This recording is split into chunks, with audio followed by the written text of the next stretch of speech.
Hey everyone, my name is Chris Lambert, and on this channel we talk Kanye West. And today we're starting a new segment. I don't know if it's going to be called Kanye Hidden Gems or just live performances, still figuring out the name. But I thought it would be fun just to highlight every now and then some live performances by Kanye that you may have seen, you may not have seen, but it might be a good excuse to revisit them or discover something that you never got to catch before. And there's some gems in here because we all know some of the things like Coachella 2011 was when Kanye did My Beautiful Dark Twisted Fantasy. But there's something about some of these that like you may not know that they're special, they're cool, or you may have heard about and never gotten to watch before. So I just wanted to take some time to point out some of these and give you something to go listen to, you know? And this is actually the video that inspired this is Jay-Z and Kanye performing Ham live. Ham is a song that is a little bit divisive. I remember when it came out, people were just like, not a great song. Other people were excited about the production aspects of it, but it was actually one that I guess Kanye wanted to go more in the style of Ham and Jay-Z didn't, and it was kind of a stylistic departure point for the two of them on Watch the Throne, which is kind of interesting, but it ended up not making the album itself, but they still would perform it live. And to this day, it's one of those ones that I think often people just fall one way or the other. It's a little bit more contentious. This video, I don't know how you can not like the song after watching this video. I feel like the production's a little different, and how they're rapping at each other is amazing. Like they're just going back and forth with all this energy that you don't really get when you listen to the studio version of the song. So I implore you to go watch this because it is fantastic. You can just look how happy Jay is there. He's smiling real big. Kanye's bringing the energy. They're rapping like over each other at times. It's so good. Like just the whole aesthetic of the stage, like the black good music in the background, the black outfits. These two were on a different level at this time, and they took this song to a different level. So this one's highly recommended. This is a bit of a classic, and if you were around as a Kanye fan between that Yeezus and the Life of Pablo era, I'm sure you've watched this before, or maybe even watched it live, like I did. This was crazy. You can see the flamethrowers. You have just like the gang on stage, and there's multiple flamethrowers going off, which is wild, like shooting up fire, and Kanye's performing all day, which is another song that didn't end up making an album, but the performance was so great. The song still holds up. I don't know if it's another instance where the studio version doesn't quite capture the magic of this live performance. And it was to the point where like even Taylor Swift was in the crowd dancing and vibing to what was going on. Like, look at her face. This was a period where Kanye and Taylor had made amends and were actually on the brink of friendship, which is wild to think about. And you can see that she was really like giving over. There's a moment of her dancing to what's going on, and she's next to Kim, and I don't know, all seemed right in the world for a little bit. It's been a long 5 years. But this is definitely like an all-time Kanye performance. So if you've never watched this or you haven't revisited in a while, absolutely worth going back to. And then we're closing up with this Jesus Walks live at the Grammys 2005. And this is another one where it's my first time seeing this, which I feel like it shouldn't be. Like I shouldn't be admitting that. But I don't know, I wasn't watching the Grammys back then, and I haven't gone on a big deep dive of a lot of these live performances in the way where it's like, oh, this is the list of ones that I need to see.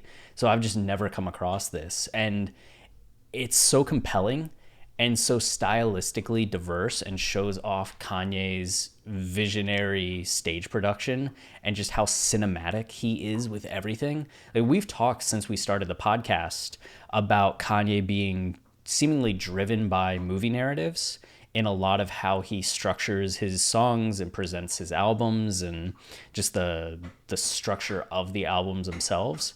And the fact that you watch this and it plays out like a movie in 6 minutes. Kanye made a short film on stage at the Grammys, and it's just everything he does is so narrative. It has to have its beginning, middle, escalation, end. I love it. It's why he's my favorite artist, because I don't think or very few other artists are on that level of doing something so conceptual every time they put out a piece of work. Though some of you are thinking like, is Nah Nah Nah that conceptual? Like, you know, like an album, an album, an album. But you can see it starts here with this woman singing, which if she's somebody famous, I should know. I'm so sorry.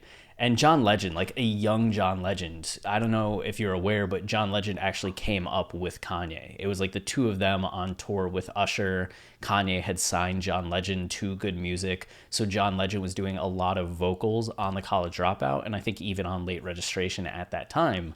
And over the rest of that decade, he would go on to establish more of a name for himself. While by the time we get to like 2010, 2011, he's kind of having his moment to where now John Legend's kind of like a star. His name's John Legend, right? He's on The Voice. He's just like very acclaimed and well respected. But back here, this is like early days of backup singer John Legend, and he's getting some shine doing this little bit of an opening duets, which is like very religious, like very traditional black music, and it sounds great. And it's not like Jesus Walks, right? It's just an intro song to Jesus Walks before we transition to this like actual church with a quiet, like with people in the pews on stage and the preacher doing the opening, and Kanye rises up from everybody and comes out and starts performing. It's wild. It's fantastic. And he goes on this like whole journey wandering on stage. He ends up dying and going into a casket, like, and you can see John Legend singing with the crooners there, and the song kind of shifts in tone again before he comes out and does his second verse. Like, so dramatic, right? Like, he's reborn an angel. So on stage, he has gotten up from the crowd and just been singing, died in a car crash, come back as an angel or as like a spirit, and then performs the second verse, and then ends up actually getting angel wings and rising into the air. It's incredible. And bonus points, you can see the person down here. Where was it? Where's the J line? J at the end, J at the end. Nope, can't find it. Oh yeah, here, Jay-Z at the end. What a Don. You can see what they're talking about is like right at the very end here, we have Jay-Z just like so happy, like seeing Kanye's reaction, which is really funny. And he's a little earlier too. He's right there. Now he's the one up front, right? He's not like 3 rows back. He's the one that's like up front at all of these things. So yeah, definitely worth watching these 3 videos. And if I was gonna power rank them, yeah, I don't think I can. I don't want to. Just watch all 3, you know? Take the 15 minutes and watch all 3. So that's it for this video, and I don't know if we'll do this again in like a week, in a couple weeks, whatever. If you have any recommendations for ones that you want me to put into this series, you know, comment below on what it is, leave a link, and maybe I'll include it with a shout out to you, you know?